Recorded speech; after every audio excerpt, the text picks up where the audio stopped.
अस्सलाम वालेकुम, मुझे कैसे हैं सब लोग को, होप सो सब ठीक होंगे। आज हम physics according to federal board chapter 3 के एमसीक्यूज देखेंगे। So let's just see the first MCQ. हमारे पास कहते हैं a projectile thrown upward in its parabolic path में एक प्रोजेक्टाइल को हम थ्रो करवाते हैं। The velocity and acceleration for the projectile are perpendicular. आपने बताना है किस पॉइंट के ऊपर वो परपेंडिकुलर होता है वेलोसिटी और एक्सेलरेशन। हम लोगों ने ये पढ़ा था प्रोजेक्टाइल मोशन का। ये हमने प्रोजेक्टाइल मोशन पढ़ी थी कि जिसमें कोई ऑब्जेक्ट जो है जब इस तरह का पैराबोलिक पाथ फॉलो करता है उसको प्रोजेक्टाइल मोशन कहते हैं। इसमें हमने देखा था कि आप क्या करते हैं, एक ऑब्जेक्ट है उसको सिर्फ इनिशियल वेलोसिटी देते हैं, ठीक है। इनिशियल वेलोसिटी देते हैं, उसके बाद आपका कुछ लिंक नहीं होता, वो ऑब्जेक्ट खुद ब खुद मूव कर रहा होता है, इसके अलावा कोई फोर्स नहीं लग रही होती। सिर्फ और सिर्फ हर पॉइंट पे क्या होता है, नीचे की तरफ ग्रेविटी की फोर्स लग रही होती है किसी भी पॉइंट पे। अब किसी भी पॉइंट पे आपने वेलोसिटी निकालनी हो, आप कैसे निकालते हैं, मुझे वहाँ पे एक टेंजेंट स्ट्रेट लाइन ड्रॉ कर देते हैं, ठीक है। यहाँ पे मैंने एक टेंजेंट ड्रॉ करना है, तो हर पॉइंट पे जो वेलोसिटी होती है ना वो अलॉन्ग दी टेंजेंट होती है। और इस पूरे पाथ में सिर्फ और सिर्फ एक ही फोर्स लग रही होती है, जो फोर्स ऑफ ग्रेविटी है वो डाउनवर्ड डायरेक्शन में लग रही है। आपके पास वो क्वेश्चन में पूछ रहा है कि किस पॉइंट पे ग्रेविटेशनल एक्सेलरेशन और वेलोसिटी के दरमियान जो एंगल है वो 90 डिग्री होगा, परपेंडिकुलर डिग्री होगा, ठीक है। ये देखिए, लाइक मैंने आपसे कहा है कि आप क्या करते हैं, ऑब्जेक्ट को थ्रो करवाते हैं इनिशियल वेलोसिटी के साथ। तो इनिशियल वेलोसिटी होती है अलॉन्ग किसी भी पॉइंट पे अलॉन्ग द टेंजेंट वेलोसिटी होती है, और ग्रेविटेशनल फोर्स या ग्रेविटेशनल एक्सेलरेशन हमेशा डाउनवर्ड होता है। तो अभी यहाँ पे इनके दरमियान एंगल 90 डिग्री नहीं है। इस पॉइंट पे देखें तो हमारे पास अलॉन्ग द टेंजेंट वेलोसिटी या ग्रेविटी की फोर्स या एक्सेलरेशन नीचे है, अभी भी 90 डिग्री नहीं है। लेकिन हाईएस्ट पॉइंट पे देखें हमारे पास along the tangent straight line है, ग्रेविटी नीचे है, तो यहाँ पे एंगल 90 डिग्री है। उसके बाद देखें अगेन कम होना शुरू हो गया, ठीक है। अगेन हमारे पास एंगल 90 डिग्री नहीं है, तो हाईएस्ट पॉइंट के ऊपर हमारे पास एंगल क्या होता है, मैक्सिमम 90 डिग्री होता है, ठीक है। तो हाईएस्ट पॉइंट के ऊपर, तो इसका करेक्ट ऑप्शन क्या होगा, हाईएस्ट पॉइंट्स। नेक्स्ट एमसीक्यू है, कहते हैं truck driving along a highway road has a large amount of momentum if it moves at the same speed. Speed same है, इनिशियली उसका कुछ मोमेंटम है, बाद में वो कहता है वो उसी स्पीड के साथ मूव कर रहा है, लेकिन उसका जो मास है वो डबल हो गया। अब उसका मोमेंटम बताएं। हम लोग ने इसको, अच्छा, मोमेंटम का जो फार्मूला होता है ना बच्चे, वो मास और वेलोसिटी का ना प्रोडक्ट होता है। इनिशियल मोमेंटम कहते हैं उसका कुछ पर्टिकुलर मोमेंटम है, ठीक है। बाद में वो कहते हैं वेलोसिटी चेंज नहीं होती, लेकिन जो बाद वाला मास है ना, मैं बाद वाले मास को एम प्राइम का नाम देती हूँ, तो ये बाद में मास कहते हैं जो बाद में उसका मास पहले मास का 2 टाइम हो जाता है, डबल हो जाता है, तो कहते हैं मोमेंटम बताएं। फिर बाद वाले मोमेंटम को हम बी प्राइम से रिप्रेजेंट कर देंगे, इसकी जगह हम क्या करेंगे, एम की जगह 2m लिख देंगे, और v इसी तरह से। अब m को इसी इधर ही रहने दें, 2 को बाहर निकालें, तो ये पहले वाला मोमेंटम नहीं था, तो बाद वाला मोमेंटम क्या हो जाएगा, 2 टाइम हो जाएगा, डबल हो जाएगा जब आप मास को डबल करेंगे, तो इसका करेक्ट ऑप्शन क्या हो जाएगा, डबल हो जाएगा, ठीक है। तो हमारे पास इसका ऑप्शन सी होगा।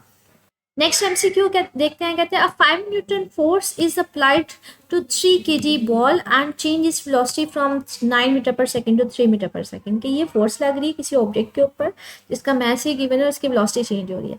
आपने उसका इम्पल्स बताना है, this impulse causes the change in momentum. उसके मोमेंटम में चेंज कितना आएगा वो आपने बताना है बेसिक, मतलब वो हमें कंडीशन बता रहा है कि जो इम्पल्स है वो किसके इक्वल है, चेंज इन मोमेंटम के। अब वो कितना मोमेंटम में चेंज आया है, कितना इम्पल्स आया, वो हमने फाइंड आउट करना है, ठीक। ये हमारे पास होता है बच्चे, फोर्स आपके पास गिवन है, आपके पास मास गिवन है, इनिशियल वेलोसिटी 9 गिवन है, बाद वाली वेलोसिटी इसकी 3 गिवन है। वो आपको कंडीशन दे रहा है कि जो इम्पल्स है वो चेंज इन मोमेंटम के इक्वल है। बच्चे मोमेंटम को किससे रिप्रेजेंट करते हैं, मोमेंटम को पी से रिप्रेजेंट करते हैं, ठीक है। और वो चेंज है तो इसके साथ डेल्टा पी लिख देंगे, ठीक है। तो initial momentum, final momentum, change in momentum का मतलब है इनिशियल मोमेंटम और फाइनल मोमेंटम, तो ये आ जाएगा final momentum minus initial momentum. P F का मतलब है final momentum minus P I, P I का मतलब है इनिशियल मोमेंटम। अब हम लोग अगर initial final momentum find out कर लेंगे तो हमारे पास वैल्यू आ जाएगा इम्पल्स की आ जाएगी। मोमेंटम हम कैसे डिफाइन करते हैं, ये देखें, मोमेंटम का हमने पहले भी देखा था कि मोमेंटम जो होता है वो मास और वेलोसिटी का प्रोडक्ट होता है। Momentum is defined as M and V. अब जो मेरे पास इनिशियल मोमेंटम होगा या फाइनल मोमेंटम होगा, फाइनल मोमेंटम होगा मैं वेलोसिटी फाइनल ले लूंगी, इनिशियल होगा तो इनिशियल वेलोसिटी ले लूंगी। तो ये देखें हमारे पास बच्चे इम्पल्स को जे से भी लिखते हैं, आई से भी लिखते हैं, तो आप किसी से भी लिख सकते हैं। फाइनल मोमेंटम है तो मैं फाइनल वेलोसिटी लूंगी, फाइनल वेलोसिटी मतलब बाद वाली वेलोसिटी, और वो कितनी थी 3, minus initial momentum, initial velocity उसकी लूंगी जो पहले वाली थी 9। तो वैल्यूज को पुट ऑन कर देंगे बच्चे, M V two minus M V one, तो वी टू कितनी थी 3, वी वन कितनी थी 9 थी, इसको मल्टीप्लाई करेंगे तो ये मेरे पास आ जाएगा -18 किलोग्राम पर मीटर पर सेकेंड। मतलब इसका करेक्ट ऑप्शन क्या होगा, ऑप्शन सी, ठीक है। नेक्स्ट एमसीक्यू में चलते हैं, कहते हैं which of the following statement is true about the projectile motion. तो इनमें से सब में से प्रोजेक्टाइल मोशन की डेफिनेशन या आपने बतानी है, ठीक है, उसके बारे में बताना है। अब वो डेफिनेशन हम देख लेते हैं। ये हमारे पास ना प्रोजेक्टाइल मोशन का जो टॉपिक था ये हमने पढ़ा था। कहते हैं ये projectile motion is basically a 2 dimensional motion है, 2 डायमेंशनल मोशन है, ठीक है, ऑब्जेक्ट की, ठीक है।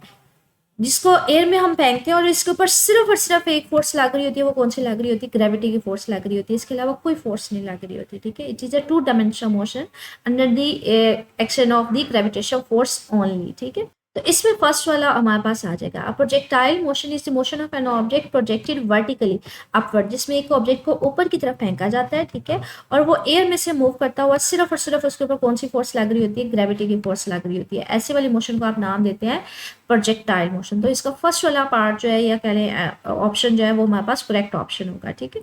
नेक्स्ट एमसीक्यू कहते हैं the vertical component of the velocity of the projectile is smallest, किस पॉइंट पे प्रोजेक्टाइल मोशन में जो वर्टिकल कंपोनेंट है वो स्मॉलेस्ट होगा, वो देखते हैं। ये देखिए मिसाल के तौर पे ना हमारे पास एक प्रोजेक्टाइल मोशन है, मैंने कहा था किसी भी पॉइंट पे जो वेलोसिटी की डायरेक्शन होती है वो लॉन्ग दी टेंजेंट होती है, मतलब वहाँ पे अगर मैंने इस पॉइंट पे फाइंड आउट करनी है तो मैं यहाँ पे एक स्ट्रेट लाइन खींच दूंगी, यहाँ पे मैंने फाइंड आउट करनी है तो इसको एक स्ट्रेट लाइन में खींच दूंगी। अब ये देखिए यहाँ पे खींचनी है तो फाइंड आउट करनी है तो स्ट्रेट लाइन, और किसी भी पॉइंट पे जो वेलोसिटी की हम कहते हैं एक्स एक्सिस का कोई एंगल बना रही है, अब कोई एंगल बना रही है तो इस वेलोसिटी के एक्स कंपोनेंट भी होगा, वाई कंपोनेंट भी होगा। एक्स कंपोनेंट और वाई कंपोनेंट कैसे ड्रॉ करते हैं? ये जो अलॉन्ग एक्स एक्सिस होता है एक्स कंपोनेंट होता है, ये इसका वाई एक्सिस होता है। ये बेसिकली ड्रॉ कैसे करते हैं? एंड पॉइंट से एक डॉटेड लाइन इधर खींच देते हैं और एक डॉटेड लाइन इधर खींच देते हैं, वो जो स्टार्ट से लेकर यहाँ तक का डिस्टेंस होगा उसका एक्स कंपोनेंट होगा, इसका वाई कंपोनेंट होगा। इसी तरह से यहाँ पे मैंने इसका एक्स कंपोनेंट और वाई कंपोनेंट निकाल सकती हूँ, पॉइंट से डॉटेड लाइन इधर खींचते हैं किधर खींचते हैं, तो एक्स कंपोनेंट और वाई कंपोनेंट। यहाँ पे सिर्फ और सिर्फ एक्स कंपोनेंट ये क्योंकि स्ट्रेट पड़ा हुआ है, ठीक है, और यहाँ पे भी इसका एक्स और वाई कंपोनेंट। अब ये देखिए हर सिचुएशन में जो इसका एक्स कंपोनेंट है वो चेंज नहीं हो रहा, क्योंकि एक्स के अलॉन्ग तो कोई फोर्स ही नहीं लग रही, लेकिन वाई एक्सिस के अलॉन्ग जो है वो ग्रेविटी की फोर्स लग रही है। अब ऑब्जेक्ट जा रहा है ऊपर की तरफ तो इनिशियली उसका वाई कंपोनेंट ज्यादा है, लेकिन ग्रेविटी नीचे की तरफ ऑब्जेक्ट ऊपर जा रहा है, ग्रेविटी उसको नीचे खींच रही है तो वाई कंपोनेंट कम हो रहा है, ठीक है। एक पॉइंट ऐसा आता है जहाँ पे ग्रेविटी की वजह से ग्रेविटी नीचे ऑब्जेक्ट ऊपर जाता हुआ उसका वाई कंपोनेंट कम होता है, क्योंकि फोर्स नीचे लग रही है ऊपर जा रहा है तो उसकी स्पीड कम होती है वर्टिकल वाली, वो बिल्कुल जीरो हो जाती है।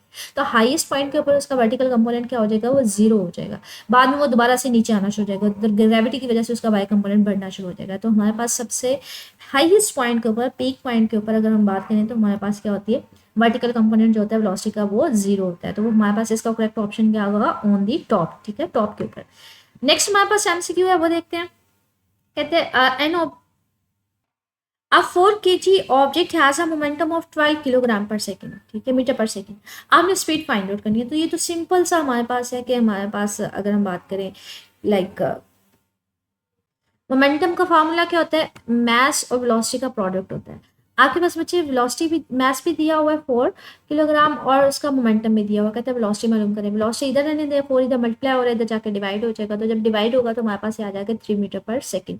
तो इसका करेक्ट ऑप्शन क्या होगा? 3 मीटर पर सेकेंड, ठीक है। नेक्स्ट एमसीक्यू है, कहता है a bomb of 9 kg explode into 2 pieces. एक बॉम्ब है जिसका मास 9 kg था, वो एक्सप्लोड करता है, मतलब फट जाता है, 2 पीसेस उसके हो जाते हैं। एक पीस का 3 kg मास होता है, दूसरे का 6 kg होता है, और एक पीस जो पहले वाला उसकी जो स्पीड है, वेलोसिटी है, वो 3 है, ठीक है। और 3 वाले kg मास की, सॉरी 3 kg मास की जो स्पीड है वो हमारे पास 1.6 मीटर पर सेकेंड है, ठीक है। कहते हैं आपने क्या करना है? फाइंड आउट करना है, आपने काइनेटिक एनर्जी निकालनी है किसकी? सेकंड वाले मास की, 6 kg की। तो पहले इसका मतलब है मुझे इसकी स्पीड पता होगी तो काइनेटिक एनर्जी निकलेगी ना। काइनेटिक एनर्जी का फार्मूला क्या होता है? अगर मैंने किसी भी काइनेटिक एनर्जी किसी भी ऑब्जेक्ट की निकालनी है तो मुझे क्या पता होना चाहिए? उसका मास पता होना चाहिए। काइनेटिक एनर्जी का फार्मूला होता है 1/2 mv का स्क्वायर, ठीक है, 1/2 mv स्क्वायर। इसका मतलब है पहले तो मुझे इसका मास पता होगा और स्पीड पता होगी। अब ये देखिए मुझे मास इसका पता है 6 kg है, लेकिन इसकी स्पीड नहीं पता, स्पीड मुझे सिर्फ और सिर्फ पहले वाले की बताई हुई है, ठीक है। तो ये क्वेश्चन है जिसमें आपने काइनेटिक एनर्जी फाइंड आउट करनी है। हमने ना कंजर्वेशन ऑफ मोमेंटम पढ़ा था कि जितना मोमेंटम पहले होता है इनिशियल मोमेंटम इक्वल होता है फाइनल मोमेंटम के, तो दोनों मोमेंटम सेम होते हैं, जितना पहले होगा उतना ही बाद में होगा। अब हमारे पास वो सिचुएशन क्या दे रहा है कि एक बॉम्ब है, ठीक है, वो बिफोर एक्सप्लोजन है, अभी धमाका नहीं हुआ तो वो रेस्ट पे पड़ा है, तो इनिशियल उसकी वेलोसिटी कोई नहीं है, इनिशियल उसका मोमेंटम कोई नहीं है। लेकिन जैसे वो एक्सप्लोड करता है तो 2 मैसेज में एक इस साइड पे चला जाता है, दूसरा दूसरी साइड पे चला जाता है। अब ये मूव करना शुरू हो गया तो बाद वाला मोमेंटम उनका कुछ ना कुछ है, तो हम ये वाली कंडीशन अप्लाई करेंगे, initial momentum is equal to final momentum. Initial momentum 0 है, फाइनल मोमेंटम हम देखते हैं इस ऑब्जेक्ट का भी मोमेंटम होगा, ठीक है, m1 का भी होगा, m2 का भी होगा। उसी इक्वेशन को फार्मूले पुट ऑन करते हैं। तो ये सिर्फ और सिर्फ पहले डाटा पुट ऑन किया, मैथ्स बताया, आपके पास इनिशियल बॉम्ब की वो मूव नहीं कर रहा था, रेस्ट पे था, तो वो 0 था, ठीक है। फिर M1 दो मैसेज में वो एक्सप्लोड हुआ 3 kg और 6 kg। 3 kg की तो स्पीड हमें गिवन है, V2 फाइंड आउट करेंगे तो उसकी काइनेटिक एनर्जी फाइंड आउट करी जाएगी। ये हमने वही मैंने जो भी आपको क्वेश्चन दिखाई है कि हमारे पास इनिशियल मोमेंटम जो होता है वो फाइनल मोमेंटम के इक्वल होता है। अब इनिशियल मोमेंटम क्या था, 0 था, क्योंकि ये तो इनिशियली वो रेस्ट पे था, ठीक है, ये मूव नहीं कर रहा था, इसकी कोई वेलोसिटी नहीं थी। तो मोमेंटम होता क्या है बेसिकली, मास मोमेंटम हमारे पास होता है P is equal to mv होता है, मास और वेलोसिटी का प्रोडक्ट होता है। अब इनिशियली तो वेलोसिटी कोई थी नहीं, तो इनिशियल मोमेंटम उसका क्या है, 0। क्लियर एक्सप्लोजन के बाद दो मैसेज आए हैं, ठीक है, एक M1 है और एक M2 है, तो इसका मोमेंटम भी होगा, इसका मोमेंटम भी होगा, तो दोनों का सम हो जाएगा, ठीक है। तो आफ्टर एक्सप्लोजन हमारे पास M1v1 plus M2v2 is equal to 0 आ जाएगा। M1 की वैल्यू डाल दें, ठीक है, V1 की वैल्यू डाल दें, M2 की वैल्यू डाल दें, V2 की वैल्यू डाल दें, ठीक है। इसको 1.6 को 3 से मल्टीप्लाई करेंगे 4.8 आ जाएगा। बच्चे इसको उठा के इधर ले जाए राइट साइड पे, तो ये माइनस हो जाएगा, तो 6v2 is equal to minus 4.8 आ जाएगा। आपने V2 फाइंड आउट करना है, 6 इधर मल्टीप्लाई और इधर जाकर डिवाइड कर देगा, तो ये माइनस 0.8 आ जाएगा। आपने तो एनर्जी फाइंड आउट करनी थी, काइनेटिक एनर्जी, तो वो कैसे निकालेंगे, 1/2 mv2 का स्क्वायर, क्योंकि आपने सेकंड मैथ्स की निकालनी है, तो हम उसकी स्पीड इस्तेमाल करेंगे, उसी का मैथ्स इस्तेमाल करेंगे। अब ये माइनस है तो स्क्वायर है बच्चे, तो माइनस स्क्वायर की वजह से खत्म हो जाएगा, और 0.8 का स्क्वायर लेंगे, उसको 6 से मल्टीप्लाई करके 2 से डिवाइड कर देंगे, तो 1.92 जूल आ जाएगा। तो इसका करेक्ट ऑप्शन हमारे पास क्या आएगा, 1.92 जूल, सी वाला इसका करेक्ट ऑप्शन होगा, ठीक है। आगे हमारे पास है कि what is the force experienced by a projectile under the initial force that launched it into the in the absence of the air resistance, के air resistance के अलावा अगर air resistance नहीं है तो कौन सी सिर्फ एक फोर्स है जो उसके ऊपर लग रही होती है इनिशियल फोर्स के अलावा। हम लोगों ने पढ़ा था कि हमारे पास प्रोजेक्टाइल मोशन क्या होती है, जिसमें आप सिर्फ इनिशियल वेलोसिटी देते हो, इनिशियल फोर्स लगाते हो, उसके बाद कोई फोर्स नहीं होती, वो खुद ब खुद मूव कर रहा होता है। लेकिन हाँ, हर पॉइंट पे हमारे पास कौन सी फोर्स लग रही है, ग्रेविटी की वजह से वो नीचे आ रहा होता है, तो ग्रेविटी की इसके ऊपर मुसलसल एक फोर्स लग रही होती है, ठीक। इसका करेक्ट ऑप्शन क्या आ जाएगा, ग्रेविटेशनल फोर्स, ठीक है, ऑप्शन ए। आगे हमारे पास एमसीक्यू है, कहता है if a projectile is launch on a ground level what launch angle maximize the range of the projectile. अच्छा, ये मोस्ट कॉमनली हमारे पास एमसीक्यू पूछा जाता है, रेंज किस एंगल के ऊपर मैक्सिमम होगी, ठीक है। अच्छा, ये हमारे पास हमने रेंज का फार्मूला निकाला था टॉपिक में, तो इसी के नीचे मैक्सिमम रेंज है कि रेंज मैक्सिमम कब होती है, जब साइन 2 थीटा किसके इक्वल हो, 1 के इक्वल हो। साइन 2 थीटा 1 के इक्वल होगा, साइन उधर ले जाएं, साइन इनवर्स आप 1 लेंगे तो वो 90 डिग्री आएगा। कैलकुलेटर पे शिफ्ट साइन प्रेस करेंगे, वो साइन इनवर्स आ जाएगा, 1 लिखेंगे तो ये 90 डिग्री आ जाएगा। अब थीटा इधर है, 2 इधर मल्टीप्लाई और इधर जाकर डिवाइड हो जाएगा, तो थीटा की वैल्यू 45 होगी, तो हमारे पास रेंज क्या होगी, मैक्सिमम होगी। क्यों, क्योंकि बच्चे आप यहाँ पे थीटा की जगह 45 पुट करेंगे ना, तो 42 है, 45 से मल्टीप्लाई होकर 90 हो जाएगा, साइन 91 होता है, ठीक है। आप उसको इस तरह से सॉल्व कर ले या ऐसे सॉल्व कर ले, इसका मतलब है 45 डिग्री के ऊपर हमारे पास मैक्सिमम होती है। ये मोस्ट कॉमनली एमसीक्यू पूछा जाता है, ठीक है। तो ये इसका करेक्ट ऑप्शन है 45। ये एमसीक्यू से हमारे पास चैप्टर नंबर 3 के, विच इसमें कुछ पूछना हुआ, कोई पॉइंट मिसिंग हुआ तो कमेंट सेक्शन में पूछ लीजिएगा। ओके, अल्लाह हाफिज़।